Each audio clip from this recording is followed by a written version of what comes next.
We're making use of the weather, so we're outside, and today we're talking about COVID and psychology. PSYCHE für euch und Maik is going to talk about mutations. den Mutationen erzählen. As usual, there's a short intro and then we'll get right into it.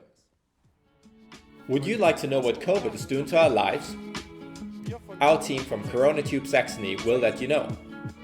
I'm Holger, and this is Mike. Let's go!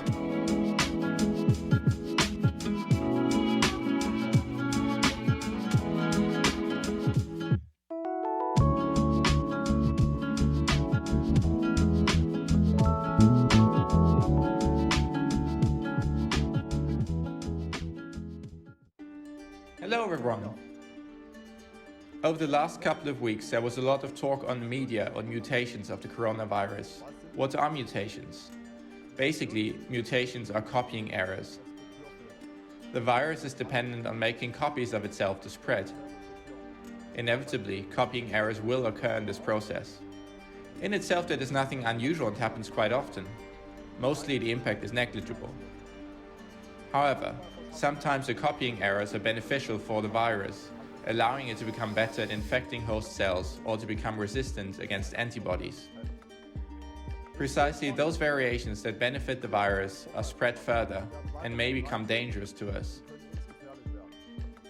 The infection rate, for instance, may significantly increase. Vaccines become less effective, and the risk of falling ill or even dying goes up.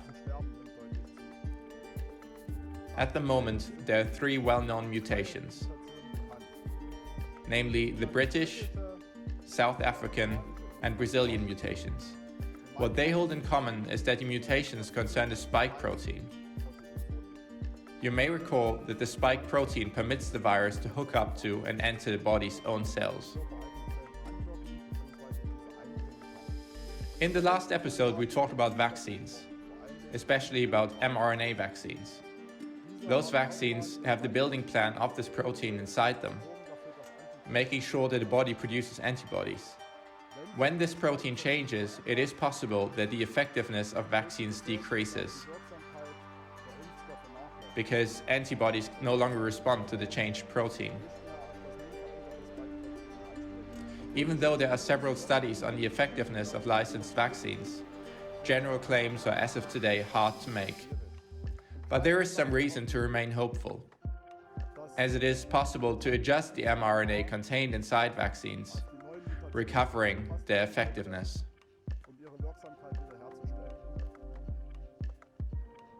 But let's briefly make sure we get those terms right.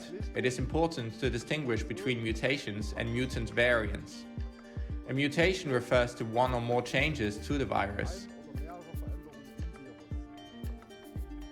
A mutant variant refers to the changed virus itself. Some scientists estimate that mutations will continue to spread. So what can we do? Right now, we can only continue to stick to the rules. Keep your distance, meet fewer people, and wear a mask.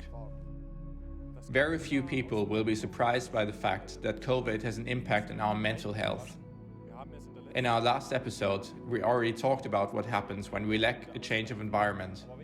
But what are the consequences of the social isolation which is currently caused by COVID measures? That's what we'd like to find out today. For that, we have to look at different demographics. Old, poor, and homeless people, as well as people suffering from mental health problems, are especially affected by the pandemic. Especially homelessness, unemployment, and poverty cause social exclusion. Active participation in social activities is important, perhaps even vital. The psychological disorders that currently develop as a result of the pandemic will perhaps only be seen with some delay. It is very important that people with mental health problems continue to be able to seek help and assistance. Video conferencing is one option when it is no longer possible to regularly visit doctors and psychotherapists. Children are another demographic that is severely hit by the pandemic. The risk for mental problems increases during the current situation. Issues such as hyperactivity, emotional distress, and behavioral problems occur significantly more regularly. Families with low levels of education or with a migration background seem to be particularly vulnerable.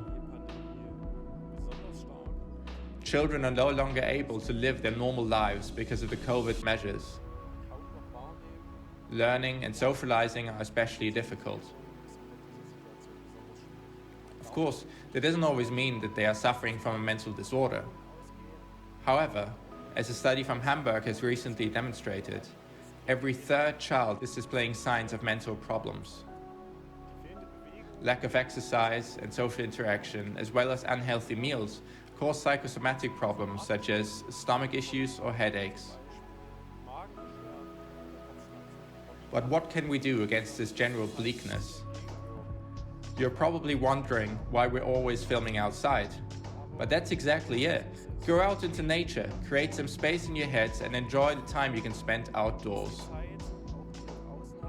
Use every sun ray you can get. And when the weather is not so good, make sure it's nice and cozy in your home. As we already insinuated, take good care of yourselves and try to get some peace and quiet every day. It'll help you relax and take care of your own needs. Also, stay in touch with friends and family, even if it is through the internet. Alright, now it's time to say goodbye, and to close today's episode, we're going to show you some relaxing images. So we'll see you next time, stay healthy, and take care of yourselves.